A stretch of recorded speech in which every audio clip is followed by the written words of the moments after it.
Chichismis nga pala ako sa inyo. Yung sa tubig, grabe, ang laki. Kasi may charge fee pala siya. Hello kabayan! Always think positive! Hello! Good afternoon po. Ayan, ano na? Quarter to 1. Ngayon pa lang ako nagluluto. Kasi nag-almusal ako kanina. Tsaka nabisi akong maglinis. Yan. Nag-tidy up lang ako. Kaya ngayon pa lang ako nagluluto ng aking kakainin. Nag-ano naman ako kanina eh. Nagpandesal tsaka kape. Ito yung pandesal natin. Oh. Ito na lang yung natitira. Nagbaon daw si panganay. Tsaka kagabi yun ang kinain namin. Plus noodle soup. Yun lang. Ang dinner namin ni Mr. So, ito nga pala yung tira nating lumpiang gulay. Ayan. Ilang pang piraso pala to. Ayan, may 3 pang nakasalang. Ito 4, 7. Meron pang 2 rito. 2. Di 9. 9 pieces pa pala. Ayan, nilagay ko lang sa fridge yan. Kaya, ngayon na lang natin niluto. Kasi, wala akong ulam. Meron kami binili, diba, yung dala-dala kagabi kahapon ni Bunso, yung roast chicken. So, yun ang meron dito. Yun din ang binaon ni panganay daw, tsaka ni Mr. Tsaka yung gulay na natitira, yung parang tinapsoy ko, yun ang binaon ni Mr. So, ako, gusto kong kumain ng lumpiang gulay. Yan na lang ang ulam ko. Ngayon ko pa lang kasi na ilalabas tong karne. Ayan, baka mamayang gabi ko iluluto yan. Iniisip ko pa kung sasabawan ko siya o adobo na naman, no? O kaldereta, bahala na. Mamaya ako makakapag-isip niyan kung ano iluluto ko dyan. So, kaya, ayun, nilabas ko muna. Tapos, may chichismis nga pala ako sa inyo. Naririnig ko na yung kapitbahay namin dito sa likod. Bagong lipat. Ayan. Tapos na kasi yung bahay na yan eh. Kahit na wala pa siyang landscape sa garden nila sa harapan, pwede nang tirahan. So, parang naglipat na. Nandyan na. Narinig ko na kasi kahapon din. Ay, kahapon ba? O nung Sabado. Nung Sabado, narinig na namin may tao. Siguro pumasyal lang. Tapos, Lunes, hanggang ngayon, may naririnig na kami. Parang naglilinis. So, ngayon, meron naglilinis dyan sa likod nila. So, back to back yung likod namin, di ba? Likod nila tsaka likod namin. So, ngayon may kapitbahay na tayo. Tapos, narinig namin, mga Tagalog. So, ibig sabihin, kababayan natin. Kababayan natin yung nasa likod natin na kapitbahay. Tapos, dito naman, kababayan din natin. Dito lang naman yung sa kabila ang hindi kababayan. Sila, puti. Ayan. Yung mga may baby na mga umiiyak. Ito dito, parang malalaki na rin yung mga anak eh. So, yan. May bagong kapitbahay tayo. Bagong lipat. Kababayan din natin. So, yan o. Yan yung ating ulam. Ako lang nga pala mag-isa ngayon. May pasok si Bunso, umalis na kanina. Pero, ilang oras lang naman siya. Uuwi daw siya mga 2:00. Ayan. Yun, tapusin ko lang yung pagluluto. At mamaya, magkukwentuhan tayo habang kumakain ako. So, ayan. Luto na yung ating lumpiang gulay. Gagamit ako ng gloves. Yung ano bang tawag dito? Pag nag-ano kayo, boodle fight. Ayan. Para hindi na ako mag-ano ng kamay. Ganyan na lang, diba? Ito, may suka tayo dito. Yung ginawa pa ni ni Mr. na may sobra pa siyang suka, nilagyan ko lang ng konting sili. Yan, puro sibuyas yan, saka bawang. So, yan yung ating pagkain.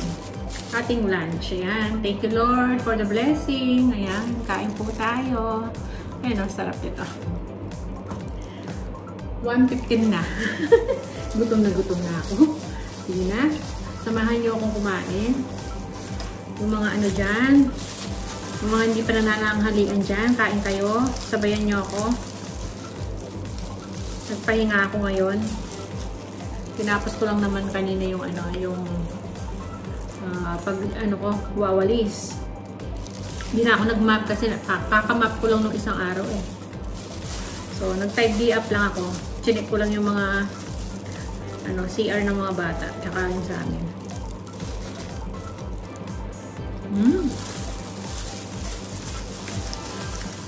Kaya tayo.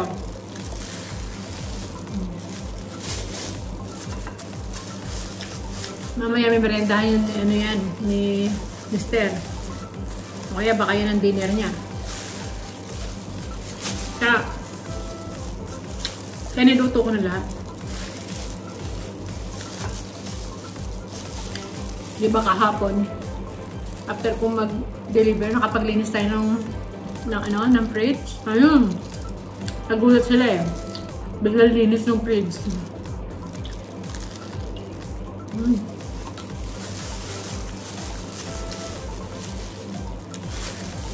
Masarap ng suka.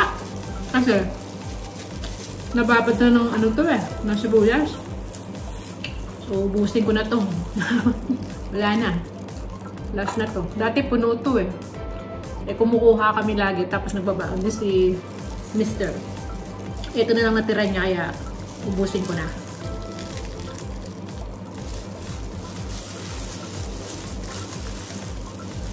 Pwede pa naman gumawa mamaya. Suka.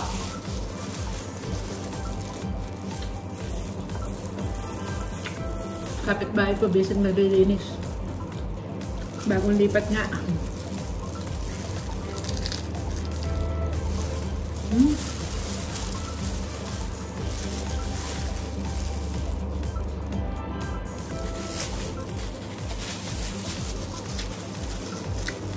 Kaya pala, i-share ko sa inyo. Kasi minsan, may nagtatanong sa akin, kamusta yung sa kuryente namin, sa tubig, yun yung bills natin dito. Ay nako, ang pinakamataas na binabayaran namin dito, yung tubig, grabe, mataas pa sa kuryente. Yung kuryente, nung wala pa kami solar, 300 plus yun. Tapos nung nagkaroon na kami ng solar, yung huling binayaran ni Mr. 100 plus na lang siya. Tapos, may darating pa tayong ano na parang yung dati binigyan kami ng ano, libre sa ano, kuryente, hindi ka magbabayad, mababawasan yon. Last na binigay ng gobyerno, $400 yun, naubos na ni Mr. yun eh. Nandun pa kami sa apartment hanggang lumipat kami noong December, nagamit pa ni Mr. yun, naubos na yung $400 na yun. Ngayon may panibago na naman binibigay yung gobyerno sa lahat ng ano, homeowners. Ano, $700. O diba? Saan ka makakakita nun? Yan.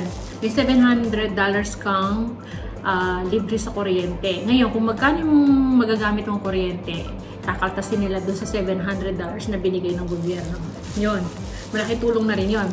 Tapos, yung sa tubig, grabe. Every 2 months yun eh. Every 2 months yung dumarating yung bills namin sa tubig. Bali 2 beses na nagbayad si Mr. niyan, no?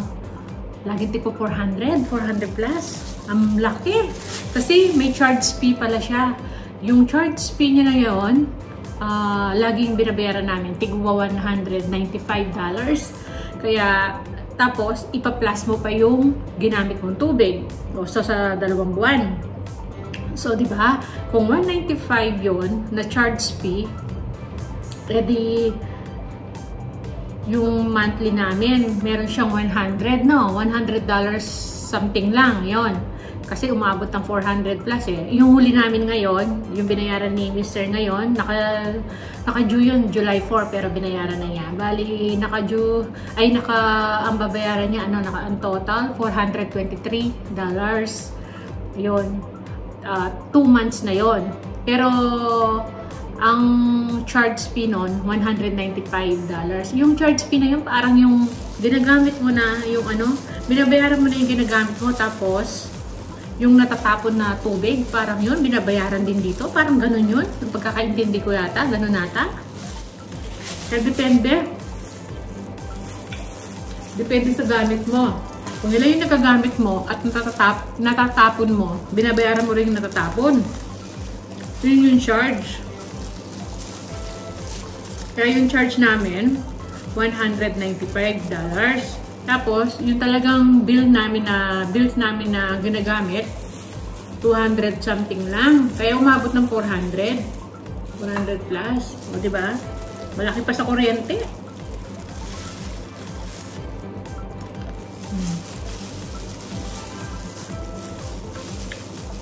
Kaya kung monthly yun, titingnan mo lang, tigo 100 plus lang yung ano, monthly namin. Kaya lang, nadadagdagan lang ng charge.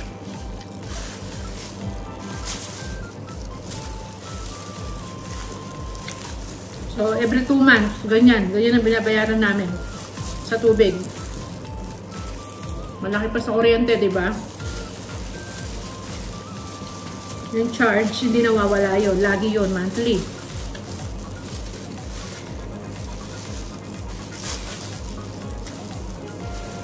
Ang tubig, importante eh. Hindi naman pwedeng hindi ka gumamit, di ba? Naliligo, naglalaba, nagluluto, nahugas ng plato. Yan. Buti nga ngayong winter, di na kami masyado nagdidilig eh. Gawa ng laging umuulan. Tsaka, yun nga, nagmumoist yung mga ano, mga halaman. Yung sa garden natin sa harapan, nakapatay na yun.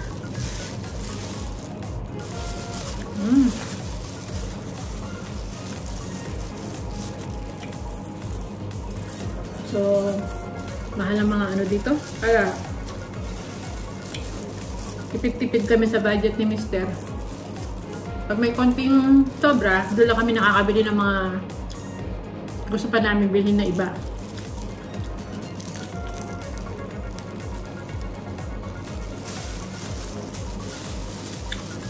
Buti yung mga bata, kahit paano, tumutulong naman kay papa niya. Kapag alam nang hindi na kaya ng papa niya, may konting ano, nagbibigay siya.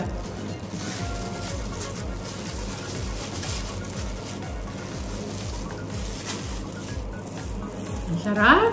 Kain tayo!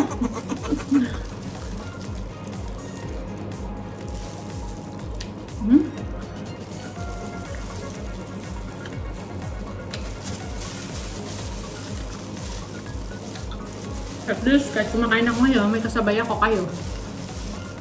Kausap ko kayo.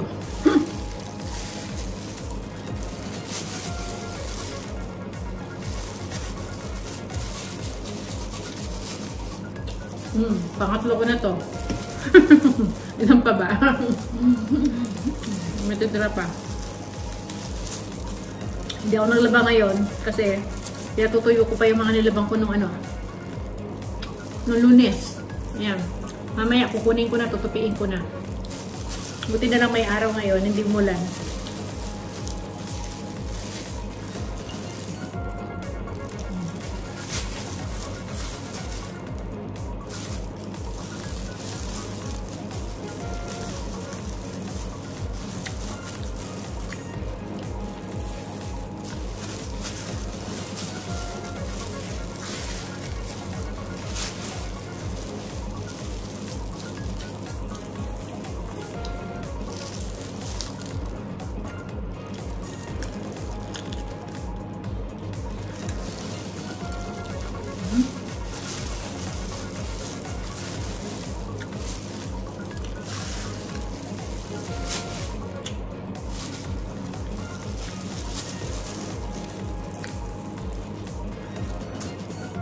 Last na to.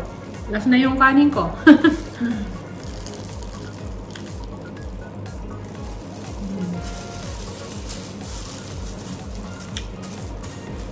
Yung kanin lamig to. Microwave ko lang. Yun ang kinain ko.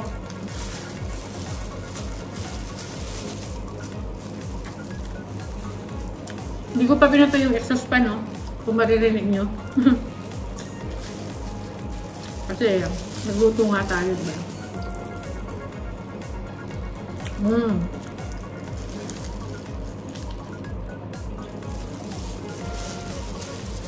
Ano?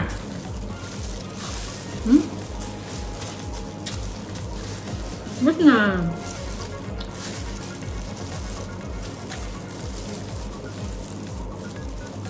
Gutom na gutom talaga ako.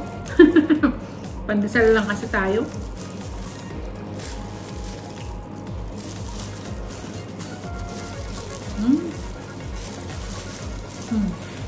Bus! Meron pa si Mr. Oh. 2, 4, 6. 6 pa. Baka mamaya, makikisali ako ulit sa kanya. So, yan lang po yung vlog natin. Nag-dismissal lang tayo. Kumbaga, nag-share lang ako sa inyo about dito sa bahay. Yung mga pinag-ano namin, yan, yung mga binabayaran dito, kung magkano inaabot. Haba? Message si tatay. Ah, yung sabi?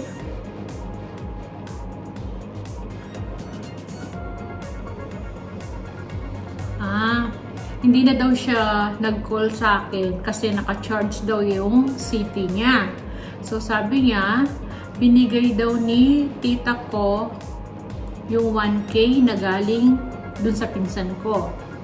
So, naghulog na naman siya ng 1K. Yung sinasabi ko sa iyo, yung pinsan ko, na merong ano sa akin, hiniram. Matagal na yon. Bali, sabi ko naman sa kanya, pag may pera lang siya, doon yung hulog-hulugan. At least, diba, hindi siya nabibigla.